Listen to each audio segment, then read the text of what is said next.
நம்ம லாஸ்ட் லைவ்ல நிறைய பேர் கேட்ட கொஷின் என்ன அப்படின்னா ஹையர் ஸ்டடீஸ் போகலாமா வேணாமா, எந்த கண்ட்ரீஸ்க்கு போகலாம் வேணாம் அப்படின்னு சொல்லிட்டு நிறைய கொஷின் கேட்டுட்டு இருந்தாங்க. ஸோ அந்த கொஷின் எல்லாத்துக்கும் இந்த வீடியோவில் நம்ம ஒரு முற்றுப்புள்ளி வைப்போம். So let's get started.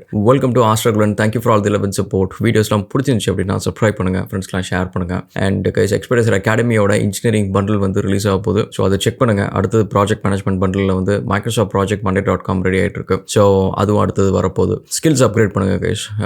So நீங்கள் நிறைய ஸ்கில்ஸ் இருக்கிறது I think it's gonna be the key factor so deciding your future. So அதனால் நீங்கள் இந்த டைமில் நீங்கள் அப்ஸ்கில் ஆகிறது ரொம்ப ஈஸி. புரிஞ்சுக்கிறது எல்லாத்தையுமே டிஃப்ரெண்ட் டெக்னாலஜிஸ்லாம் எப்படி ஒர்க் ஆகுது, ஒன்றுக்குள்ளார ஒன்று எப்படி இன்ட்ராக்ட் ஆகுது, கனெக்டிங் த டாட்ஸ் அப்படின்றது it is gonna be very very good skill set. Adaptability. So அதை பற்றி நம்ம செப்பரேட்டாக பேசுவோம். ஓகே, ஸோ நம்ம லாஸ்ட் லைவ்ல பார்த்தீங்கன்னா நிறைய பேர் கேட்ட கொஷின்ஸ் என்ன அப்படின்னு பார்த்தீங்கன்னா, ஹையர் ஸ்டடீஸ் ராகுல் எந்த கண்ட்ரி ஹையர் ஸ்டடீஸ் போகிறது, யூஎஸ் போகலாமா வேணாமா, யூரோப் போகலாமா, ஆஸ்திரேலியா போகலாமா அப்படின்னு சொல்லிட்டு நிறைய கொஷின்ஸ் கேட்டுட்டு இருந்தாங்க. ஸோ இதை நம்ம எல்லா கொஷின்ஸுமே கொஞ்சம் குயிக்காக நம்ம இதை அட்ரஸ் பண்ணுவோம். இந்த வீடியோக்குள்ள போகிறதுக்கு முன்னாடி மைக்ரேஷனை பற்றி ஒரு விஷயம் தெரிஞ்சுப்போங்க. அதாவது மைக்ரேஷன்றது ஒரு ஹியூமனாக இருக்கட்டும், எந்த ஸ்பீசிஸ் ஆனாலும் இருக்கட்டும், இது லைஃப்லேயே தி மோஸ்ட் இம்பார்ட்டண்ட்டான ஒரு decision and also the most toughest one. இன்னைக்கு நம்மளுக்கு மைக்ரேஷன் ஈஸியாக இருக்கும். ஹையர் ஸ்டடீஸ் தானே, நம்ம ஒரு லோன் வாங்கிட்டு ஈஸியாக போயிட்டு அங்கே கண்ட்ரியில் செட்டில் ஆகிடலாம், நல்ல லைஃப் இருக்கும், நம்ம நல்லா சம்பாதிக்கலாம் அப்படின்னு சொல்லிட்டு இன்னைக்கு இது ரொம்ப ரொம்ப ஈஸியான ஒரு விஷயமா இருக்குது. இப்போ ட்ரெடிஷ்னலாக இப்போவும் கூட நம்ம அந்த டிசிஷன் ஈஸியாக எடுக்கிறதுக்கான காரணம் என்னென்னா, அது பின்னாடி ஒரு பெரிய கமர்ஷியல் வேல்யூ இருக்குது. அந்த கமர்ஷியல் வேல்யூ இருக்கிறதுனால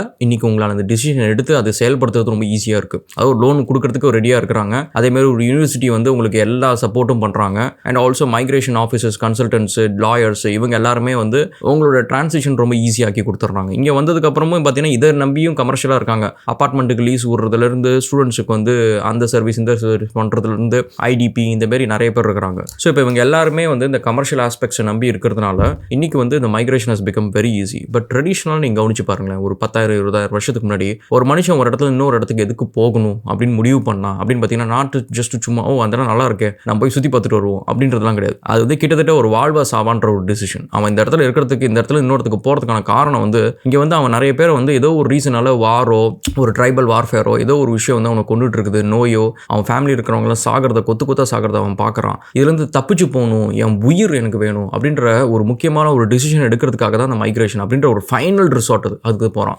ஏன் இது ஒரு ஃபைனல் டெஸ்டினேஷனாக இருக்குது அப்படின்னு பார்த்தீங்கன்னா, இன்றைக்கி நீங்கள் ஒரு 15 வயசு பையன்கிட்ட கூட நீங்கள் போய் கேட்டு, சரி திருச்சியில் இருக்கிற ஒரு பையனோ இல்லை ஏதோ ஒரு தூத்துக்குடியிலோ திருநெல்வேலியோ ஏதோ ஒரு ஊரில் இருக்கிற ஒரு பையன்கிட்ட லைஃப்பில் நீ என்ன பண்ண போகிற அப்படின்னு நீங்கள் கேட்டிங்கன்னு வச்சுக்கோங்க, அவன் சொல்கிற ஒரு விஷயம் என்னென்னா, நான் சென்னை போய் அங்கே போய் ஒரு வேலை வாங்கி ஒரு சாஃப்ட்வேர் டெவலப்பர் ஆக போகிறேன் அப்படின்ற நிறைய பேர் டிப்பிக்கலாக சொல்கிற ஒரு ஆன்சராக இருக்கும். பட் இந்த ஆன்சர் எப்படி அப்படின்னா, நிறைய பேர் அதை பண்ணுறதை பார்க்குறாங்க. நிறைய பேர் அந்த மாரி போய் வேலை வாங்கி இருக்கிறத பார்த்துட்டு, ஓகே இது ஒர்க் அவுட் ஆகும் நம்மளுக்கு அப்படின்னு முடிவு பண்ணுறாங்க. சரிப்பா, உனக்கு இந்த ஆப்ஷன் கிடையாது, நீ போய் சென்னையில் போய் சாஃப்ட்வேர் டெவலப்பர் ஆக முடியாது, இப்போ என்ன பண்ணுவ அப்படின்னு சொல்லிட்டு அவனோட செகண்ட் சாய்ஸ் அப்படின்னு நீங்கள் கேட்டீங்கன்னு வச்சுக்கோங்களேன், இந்த ஹையர் ஸ்டடீஸ்லாம் அடுத்தது வரட்டும். பட் சென்னை இப்போ போய் பண்ண முடியாது, ஓகே ஹையர் ஸ்டடீஸும் போக முடியாது, அடுத்தது நீ என்ன பண்ணுவ அப்படின்னு பார்த்தீங்கன்னா, அவன் இந்த ஊர்ல இருந்து திடீர்னு குஜராத் போய் ஏதோ பண்ணுறதோ, இல்லை பீகார் போய் ஏதோ பண்ணுறதோ, யூபி போய் ஏதோ பண்ணுறதோ அப்படின்றதெல்லாம் யோசிக்க மாட்டான். அடுத்தது உடனே அவன் யோசிக்கிறது என்ன அப்படின்னா, இந்த ஊரில் என்னென்ன விஷயம் நான் பண்ணுவேன். தூத்துக்குடியா, நான் உப்பு வியாபாரம் ஆரம்பிப்பேன், நான் அந்த வியாபாரம் ஆரம்பிப்பேன். இப்போ லெட்ஸ் சே ஸ்ரீவில்லிபுத்தூரா, அங்கே நான் பால்கோவா பிஸ்னஸ் ஆரம்பிப்பேன். அண்ட் காஞ்சிபுரமா சில்க் பிஸ்னஸ் ஆரம்பிப்பேன் அப்படின்னு சொல்லிட்டு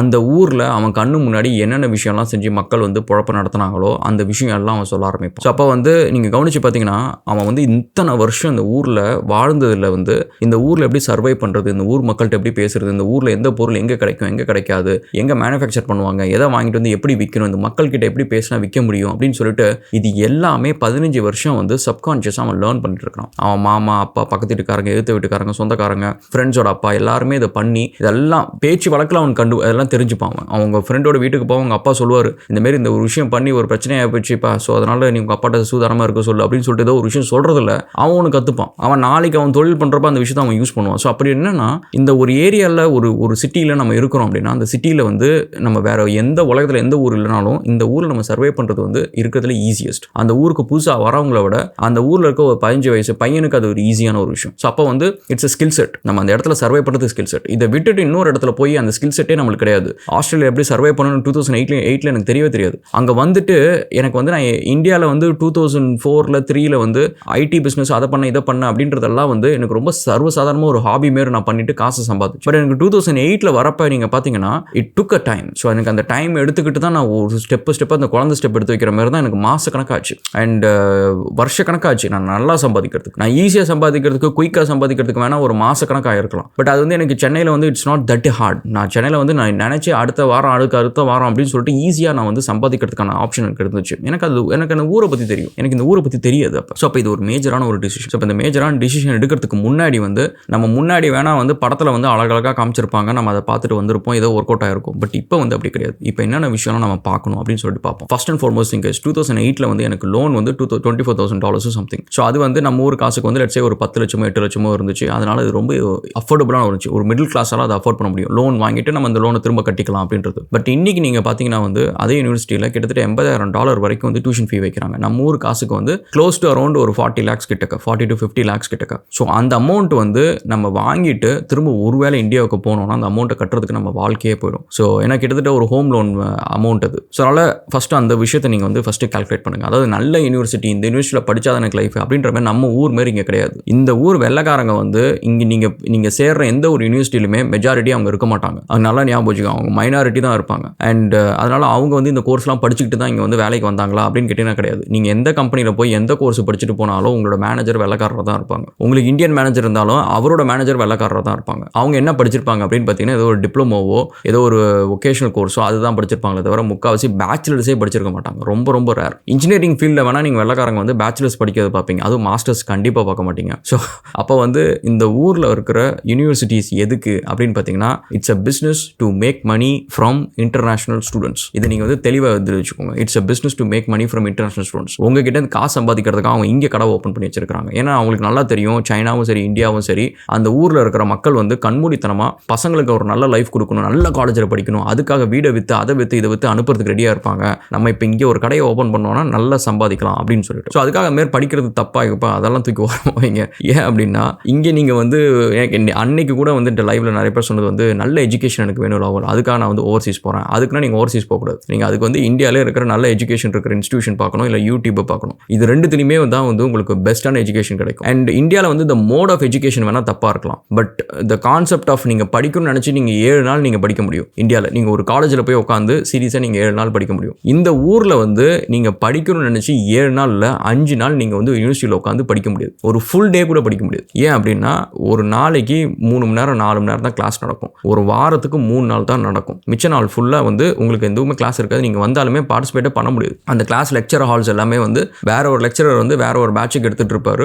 அண்ட் உங்களுக்கு அந்த லெக்சரர் அவைலபிளாகவே இருக்க மாட்டாங்க. ஸோ அதே நம்ம ஊர்னா நீங்கள் வந்து பிரிட்டி மச் வந்து 5 நாளுமே வந்து 8 மணி நேரம் நீங்கள் கிளாஸஸ் அட்டன் பண்ணலாம். அந்த லெக்சரர்ஸ் கிட்ட நீங்கள் கொஸ்டின் கேட்கலாம். பிரிட்டி மச் நீங்கள் அந்த இன்ஃப்ராஸ்ட்ரக்சரை யூஸ் பண்ணிக்கணும் அப்படின்னா நீங்கள் யூஸ் பண்ணிக்க முடியும். ஸோ வேற இங்கே வந்து அந்த ஆப்பர்ச்சுனிட்டி கிடையாது. ஸோ நீங்கள் நல்லா படிக்கணும் அப்படின்றதுக்காக இங்கே வரது வந்து it's basically not a rational thought process. So நீங்கள் அதை வந்து நீங்கள் யோசிக்காதீங்க. நீங்கள் வந்து படத்தில் வரது அந்த ப்ரௌசரில் பார்க்குறது, யூனிவர்சிட்டிலாம் சூப்பராக இருக்காங்க, பசங்களாம் வந்து அழகாக பேக் மாட்டிட்டு அழகாக லைப்ரரியில் உட்காந்து படிச்சுட்டு இருக்காங்க, அதெல்லாம் நீங்கள் இங்கே செய்ய மாட்டீங்க. வந்து ஒரு மாதம் வேணால் ஆசைக்கு வேணால் அதெல்லாம் செய்யலாம். அண்ட் அதுக்கப்புறம் வந்து முக்கால்வாசி வந்து யூனிவர்சிட்டிக்கு போகிறதே நிறுத்திடுவீங்க. நீங்கள் உட்காந்து பார்ட் டைம் வேலை தான் முக்கால்வாசி இந்தியன்ஸ் பண்ணிட்டு இருப்பாங்க, சர்வைவல் கனடா பண்ணுறது அப்படின்னு சொல்லிட்டு. ஸோ அதனால் திங்க் அபவுட் தட். ஸோ நீங்கள் எஜுகேஷனுக்காக வரல, நீங்கள் வரது வந்து it's a business for which is making profit with you. அவங்ககிட்ட நீங்கள் கொடுக்குற காசுக்கு நீங்கள் எதிர்பார்க்க வேண்டியது என்ன அப்படின்னா, எனக்கு நீ பிஆர் கொடுப்பியா உங்கள் கண்ட்ரியில், மைக்ரேஷன் ரூல்ஸ் மாற்றாமல் இருக்குமா, நான் படித்து முடிச்சோன்னே எனக்கு வேலை கிடைக்குமா, அண்ட் வேலை கிடைச்சா எனக்கு எவ்வளோ சம்பளம் கிடைக்கும், அந்த லோனை நான் எப்போ அடைப்பேன், இந்த கால்குலேஷன் மட்டும் தான் நீங்கள் போடணும். தயவு செஞ்சு நீங்கள் புத்திசாலித்தனமாக இருங்க கைஸ். எனக்கு சவுத் இந்தியன்ஸ் வந்து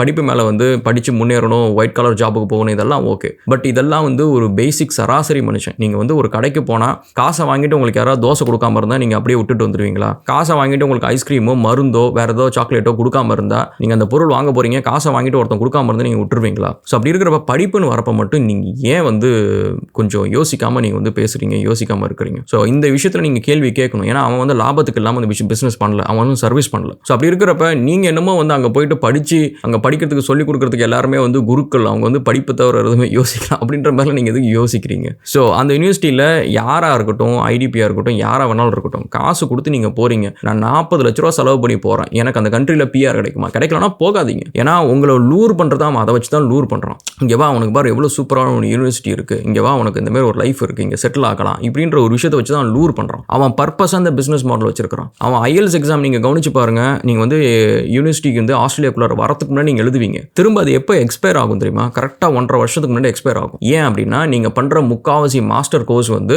1.5 வருஷம் கழிச்சு தான் நீங்கள் வந்து பிஆர் அப்ளை பண்ணுவீங்க. அந்த மாஸ்டர் கோர்ஸ் முடிச்சதுக்கு அப்புறம் தான். அந்த மாஸ்டர் கோர்ஸ் முடிச்சதுக்கு அப்புறம் பிஆர் அப்ளை பண்ணுறப்ப என்ன கேட்பான் அப்படின்னு பார்த்தீங்கன்னா திரும்ப IELTS ஸ்கோர் கேட்பான். உங்களோட IELTS ஸ்கோர் கரெக்டாக 1.5 வருஷத்தில் எக்ஸ்பயர் ஆகிடும். இப்போ என்ன பண்ணுவீங்க? IELTS ஸ்கோருக்கு திரும்ப நீங்கள் IELTS அப்ளை பண்ணுவீங்க. நீங்கள் நல்லா கவனிச்சு பாருங்க, இந்தியாவில் உங்களால் IELTS எக்ஸாம் கிளியர் பண்ண முடியுது, சேம் எக்ஸாம் கிளியர் பண்ண முடியுது, பண்ணிட்டு தான் இங்கே நீங்கள் வரீங்க. 1.5 வருஷம் கழிச்சு திரும்பி நீங்கள் IELTS அப்ளை பண்ணுவீங்க. சைனீஸ் அண்ட் இந்தியன்ஸ் நிறைய பேர் அதில் ஃபெயில் ஆவாங்க. ஃபெயில் ஆகிட்டு திரும்ப திரும்ப திரும்ப திரும்ப திரும்ப ட்ரை பண்ணுவாங்க. இப்போ என்ன ஆகும்னா, ஃபஸ்ட்டு எக்ஸாமுக்கு நீங்கள் வந்து ஃபீஸ் பே பண்ணுறீங்க, IELTS எக்ஸாமுக்கு திரும்பவும் நீங்கள் மல்டிபிள் டைம்ஸ் பே பண்ணுறீங்க, டியூஷன் ஃபீஸ் பே பண்ணுறீங்க. இதில் என்ன ஆகும்னா, பாதி பேர் தான் கிளியர் பண்ணுவாங்க, பாதிக்கு கம்மியாக தான் கிளியர் பண்ணுவாங்க. மிச்ச பேர்லாம் என்ன பண்ண முடியும்? நீங்கள் படித்து 40 லட்சம் கொடுத்தாச்சு, கோர்ஸை முடிச்சாச்சு, IELTS எக்ஸாம் திரும்ப திரும்ப ட்ரை பண்ணுறீங்க, கிளியர் பண்ண முடியல. வெயிட் பண்ணி பார்த்துட்டு அட் ஒன் டைமுக்கு மேலே நீங்கள் இந்தியா திரும்பி வந்துடுவீங்க. ஸோ இப்போ என்ன ஆகும்? 40 லட்சம் லோனை நீங்கள் உட்காந்து இந்தியாவில் கட்டிட்டு இருப்பீங்க. இது வந்து ஏதோ நம்ம தப்பு மேலே தப்பு, நம்மளுக்கு இங்கிலீஷ் சரியாக தெரியல அப்படிலாம் கிடையாது கைஸ். நீங்கள் இருக்கிற அதே கண்ட்ரீஸில் வந்து இப்போ ஆஸ்திரேலியாவுக்கும் வேறு ஏதோ ஒரு கண்ட்ரிக்கோ இல்லை யூஎஸ்க்கும் வேறு ஏதோ ஒரு மெக்சிகோக்கும் ஏதோ ஒரு கண்ட்ரிக்கும் நீங்கள் பார்த்தீங்கன்னா ட்ரேட் டீல் இருக்கும்.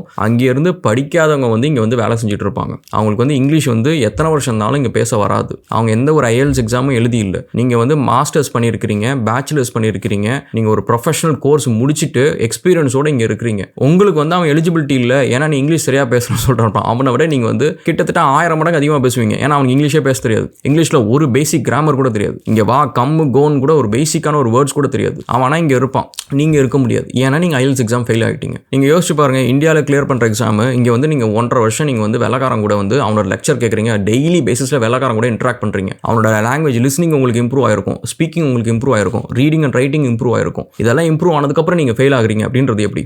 ஓகேவா? ஸோ இதை நீங்கள் யோசிக்கணும். இதை நீங்கள் கவனிச்சு பாருங்கள். நான் சொல்கிறத வந்து நீங்கள் ட்ரை பண்ணுங்கள். எந்த கண்ட்ரியாக இருந்தாலும் சரி, இந்த இங்கிலீஷ் எக்ஸாம் மூலியமாக உங்களை ஃபில்டர் பண்ணுவாங்க. ஏன்னா உங்களோட கோல் வந்து உங்களோட பணம் உள்ளார வந்துருச்சு, அதுக்கப்புறம் நீங்கள் எதுக்கு? ஸோ அதுக்கப்புறம் நீங்கள் இந்தியா கிளம்பி போகணும், நீங்கள் வந்து சைனா கிளம்பி போகணும், நீங்கள் பிலிப்பீன்ஸ் கிளம்பி போகணும். அவனை பொறுத்தவரைக்கும் காசு வாங்கியாச்சு, உங்களை வச்சுக்கணுன்ற இன்ட்ரெஸ்ட் அவனுக்கு இல்லை. ஸோ அதனால ஞாபகம் வச்சுக்கோங்க. செகண்ட் வந்து நம்மளுக்கு நல்ல லைஃப் கிடைக்கும் அப்படின்றது எஸ் சான்சஸ் இருக்குது, பட் முன்ன மாதிரி இப்போ கிடையாது. ஏன் அப்படின்னா, முன்னாடி வந்து இந்த இமிகிரேஷனுக்கு முன்னாடி வந்து இந்த இமிகிரேஷன் ஆன்டி இமிகிரேஷன் த்ரெட் இந்த மாதிரி விஷயம்லாம் இப்போ கிடையாது. இப்போ வந்து it is basically it's political agenda. இதுக்கு முன்னாடி இது ஒரு பொலிட்டிக்கல் அஜெண்டாவாக மாறவே இல்லை. இப்போ இது வந்து ஒரு பொலிட்டிக்கல் அஜெண்டாவாக வந்து ஒரு பக்கம் பாலிடிக்ஸ் வந்து இதை கையில் எடுத்துக்கிட்டு எவ்ரி எலெக்ஷன் கேம்பெயினில் இதை பண்ணுறாங்க, யூஸ் பண்ணுறாங்க. ஸோ அப்படி இருக்கிறப்ப இந்த ரிலேட்டடான பாலிசிஸ் வந்து அவங்க பவருக்கு வந்தால் சேஞ்ச் பண்ணுறது தான் ப்ராமிஸ் பண்ணி பவருக்கு வர போகிறாங்க. ஸோ அப்படி வந்ததுக்கப்புறம் அவங்க என்ன பண்ணுவாங்கன்னு நினைக்கிறீங்க? அது டெலிவர் பண்ணலை அப்படின்னா அடுத்த தடவை அவங்க பவருக்கு வர முடியாது. நம்ம ஊர் பொலிட்டிஷியன் மாதிரி தான், அந்த ஸ்டண்ட்டுக்காவது அவங்க ஏதாவது ஒன்று பண்ணி ஆகணும். அப்படி பண்ணுறதுனால யார் மேலே கை வைப்பா அப்படின்னு பார்த்தீங்கன்னா, உங்களோட ப்ரொஃபைல் மேலே தான் கை வைப்பாங்க, உங்களோட மைக்ரேஷன் ஸ்டேட்டஸ் மேலே தான் கை வைப்பாங்க. ஸோ அதனால் அது ஒன்று ஞாபகம் வச்சுக்கோங்க.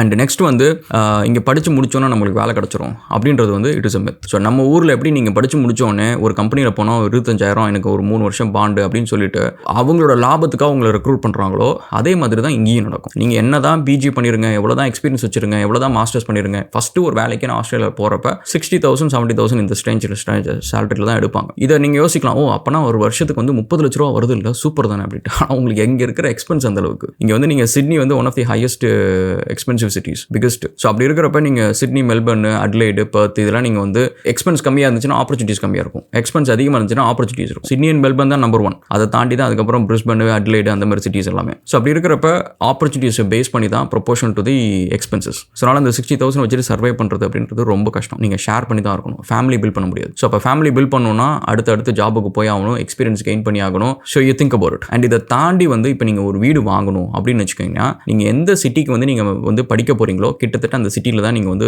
ஸ்டே பண்ணுற மாதிரி வீசா ரெகுலேஷன்ஸ் இருக்கும். ஏன்னா முக்கால்வாசி வந்து உங்களுக்கு ஒரு டிஆர்னு கொடுப்பாங்க. அந்த டிஆர் வந்து நீங்கள் ஒரு வீசா கண்டிஷன்ஸ் ரெக்யர்மெண்ட் எல்லாம் ஃபில் பண்ணதுக்கப்புறம் உங்களுக்கு பிஆர் கிடைக்கும். அந்த டிஆரோட ரெக்யர்மெண்ட் என்ன அப்படின்னா, நீங்கள் ஒரு ரீஜனல் ஏரியாவில் நீங்கள் இருக்கணும் அப்படின்றது தான். ஏன்னா அங்கே பாப்புலேஷன் கிடையாது, அங்கே டாக்டர்ஸ் அண்ட் இன்ஜினியர்ஸ் கிடையாது, அங்கே போய் நீ இருக்கணும் அப்படின்றதுக்காக தான் உங்களுக்கு ஈவன் அந்த வீசா கொடுக்கறதுக்கு அவன் ரெடியாக இருக்கிறான். ஸோ அப்படி இருக்கிறப்ப அந்த இடத்துல உங்களுக்கு சேலரி கம்மியாக இருக்கும், first point. And second point வந்து அந்த இடத்துல இருந்து உங்களுக்கு வேலை கிடைச்சி அதே ப்ரொஃபஷனில் இருந்து அந்த 2 வருஷம் கழிச்சு நீங்கள் வெளில வரது அப்படின்றது டிஃபிகல்ட்டான ஒரு விஷயமா இருக்கும். ஸோ இதெல்லாம் நீங்கள் அனலைஸ் பண்ணுங்க. ஸோ இதெல்லாம் அனலைஸ் பண்ணுங்க. அண்ட் நெக்ஸ்ட் வந்து இந்த வீடு வாங்கி செட்டில் ஆகணுன்ற ஒரு விஷயம் என்னன்னா, இப்போ நான் இருக்கிற இந்த ஏரியாவில் நீங்கள் பார்த்தீங்கன்னா வீடு வந்து கிட்டத்தட்ட 1.5 million, so several crores. So நீங்கள் அதை வந்து என் தெருவில் இருக்கிறவங்க எல்லாம் பார்த்தீங்கன்னா போத் ஹஸ்பண்ட் ஒய்ஃப் வந்து இப்போ இல்லை இன்னும் 30 வருஷத்துக்கு அவங்க 2 பேரும் வேலைக்கு போயே ஆகணும். வேலைக்கு போனால் தான் சர்வே பண்ண முடியும். ஸோ இப்போ நீங்கள் வரீங்க அப்படின்னா, நீங்கள் படித்து நீங்கள் நல்ல ஒரு வேலைக்கு போகிறீங்க அப்படின்னா தட் இஸ் நாட் இனஃப். நாளைக்கு உங்களுக்கு கல்யாணம் பண்ணிக்கிற போகிற பொண்ணுமே வந்து கிட்டத்தட்ட அந்த ஒரு லைஃப் ஸ்டைலுக்கு ரெடியாக இருந்து இங்கே காம்படிட்டிவாக ஒரு வேலை வாங்கி சர்வே பண்ண முடிஞ்சாதான் நீங்கள் 2 பேரும் சர்வே பண்ண முடியும். இல்லை அப்படின்னா it is gonna be difficult. So அதனால் நீங்கள் அந்த ஒரு விஷயத்தை நீங்கள் யோசிச்சுக்கோங்க. நீங்கள் வந்து ஆல்ரெடி மேரிட் அப்படின்னா உங்கள் ஒய்ஃப் வந்து வேலைக்கு போகிற இன்ட்ரெஸ்ட் இல்லை, அவங்க ஹவுஸ் ஒய்ஃப் தான், வேலைக்கு போக மாட்டாங்க அப்படின்னா இங்கே ஃபேமிலி ரன் பண்ணுறது it is gonna be hard. நீங்கள் ஒரு ரெண்டல் ஹவுஸில் நீங்கள் இருந்துக்கலாம். அண்ட் ரெண்டல் கிரைசிஸுமே அதிகம். நீங்கள் வந்து ஒரு வீடுனா அதுக்கு நீங்கள் போய் நீங்கள் சிட்னியில் ரெண்டல் கிரைசிஸ் அப்படின்னு சொல்லிட்டு நீங்கள் பாருங்கள். ஒவ்வொரு வீட்டுக்கு முன்னாடியும் ரெண்ட்டுக்கு நிற்கிறதுக்கு வந்து பார்த்தீங்கன்னா 100கணக்கான பேர் நிற்பாங்க அப்ளிகேஷன் ஃபார்ம் ரெடியாக வச்சுட்டு. ஸோ அதில் வந்து நம்ம கிடச்சி அந்த வீடு கிடைக்கிறது அப்படின்றது it is not that easy. So அதனால் think about all of these things guys. நீங்கள் வந்து ஹையர் ஸ்டடீஸ் வர்றது இங்கே வரணும் அப்படின்னு நீங்கள் யோசிக்கிறதெல்லாம் ஓகே. பட் அதுக்கு முன்னாடி வந்து ப்ராப்பராக அனாலிசிஸ் பண்ணுங்கள். நான் படித்து முடிச்சதுக்கப்புறம் இந்த ரிட்டர்ன் ஆன் இன்வெஸ்ட்மெண்ட் வந்து எனக்கு சிட்டிசன்ஷிப் கிடைக்கணும். அது இல்லை அப்படின்னா நீங்கள் கொடுக்குற காசு வந்து தூக்கி ஆற்றுல போடுறது தான். நீங்கள் நினைக்கலாம், எனக்கு வந்து இந்த யூனிவர்சிட்டியில் வந்து எனக்கு ஒரு நல்ல டிகிரி கிடைக்கும், இந்த யூனிவர்சிட்டியில் கிடைச்சா எனக்கு ரொம்ப நல்ல பேர் இருக்கும் அப்படின்ட்டு. நோ கைஸ், இந்தியாவில் நீங்கள் போய் இப்போ கூட நீங்கள் ஒரு ஹெச்ஆருக்கு கால் பண்ணுங்கள். கால் பண்ணிட்டு நான் ஆஸ்திரேலியா டேக்கன் யூனிவர்சிட்டியில் படிச்சுட்டேன், RMITயில் படிச்சுட்டேன், மாஸ்டர்ஸ் பண்ணிட்டேன், எனக்கு வந்து இந்த வேலை கிடைக்குமா அப்படின்னு சொல்லி நீங்கள் கேட்டு பாருங்க. நாங்கள் படித்து முடிச்சுட்டு இப்போ வந்திருக்கேன். நீங்கள் சொல்கிறவங்க எல்லாருமே அதை ஒரு தடவை ட்ரை பண்ணுங்கள். ஒரு ஹெச்ஆருக்கு கால் பண்ணி இந்தமாரி எனக்கு அங்கே படித்து முடிச்சுட்டு நான் இங்கே வந்திருக்கிறேன், என்னோட ரெஸ்யூமே இதுதான், மாஸ்டர்ஸ் முடிச்சிருக்கிறேன், யூஜி வந்து நான் SRMல பண்ணியிருக்கிறேன், அந்த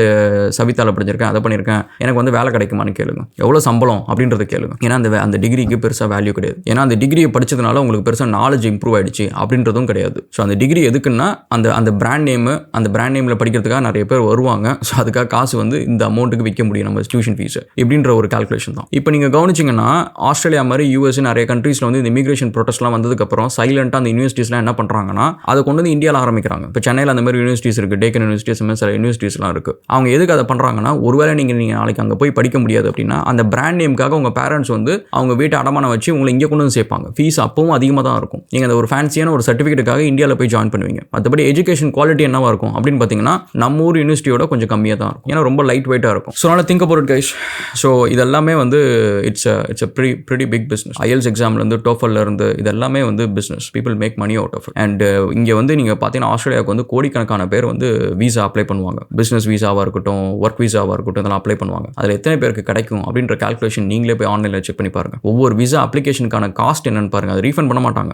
ஏன் ரீஃபண்ட் பண்ண மாட்டாங்கன்னா அது தெரிஞ்சு பண்ணுற ஒரு பிஸ்னஸ் அது. அதில் வந்து ஆஸ்திரேலியன் கவர்மெண்ட்டுக்கு வந்து இஃப் ஐம் நாட் ராங் வந்து ஆல்மோஸ்ட் பல பில்லியன் ஆல்மோஸ்ட் லைக் 900 மில்லியனோ சம்திங், அது க்ளோஸ் டு செவரல் பில்லியன்ஸ் அந்த மாதிரி அவ்வளோ வந்து ஜஸ்ட் இந்த வீசா அப்ளிகேஷன் ஃபீஸில் மட்டுமே அவங்களுக்கு கிடைக்கும். ஸோ இதுலேருந்து எத்தனை பேர் உள்ளார விடுறாங்க பார்த்தீங்கன்னா ஆயிரக்கணக்கான பேர் தான். அப்ளை பண்ணுறது கோடிக்கணக்கான பேர். So think about it. So அவங்க வந்து வியாபாரத்துக்கு ஒரு விஷயத்தை பண்ணுறாங்க, அவங்க தெளிவாக ஒரு விஷயத்தை பண்ணுறாங்க அப்படின்றப்ப நம்ம ஆடு மாரி அங்கே போய் சிக்கக்கூடாது. நீங்கள் ஒரு கண்ட்ரிக்கு போகிறீங்க அப்படின்னா இந்த மாதிரி எல்லா ஆஸ்பெக்ட்டையும் யோசிச்சுட்டு போங்க. கொடுக்குற காசுக்கு உங்களுக்கு கிடைக்க வேண்டியது வந்து அந்த கண்ட்ரியோட சிட்டிசன்ஷிப், நல்ல வேலை, நல்ல லைஃப், இது 3 கிடைக்குமான்றதை கால்குலேஷன் பண்ணிட்டு போங்க. Okay, will see again another video guys and thank you so much and cheers.